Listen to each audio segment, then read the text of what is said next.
You are looking at Julian's pronunciation guide, where we look at how to pronounce better some of the most mispronounced words in the world, like this other curious word. But how do you say what you're looking for today?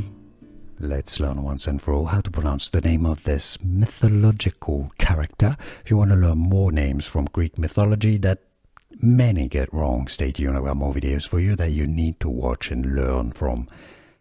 The English pronunciation here is as Eurystheus. That's how you'd normally refer to his name in English. Eurystheus. The stress is on the rest syllable, so it's pretty straightforward. Eurystheus. It's easy. Once you know Eurystheus, that's the correct pronunciation in English. How to pronounce Eurystheus. Eurystheus. And now you know.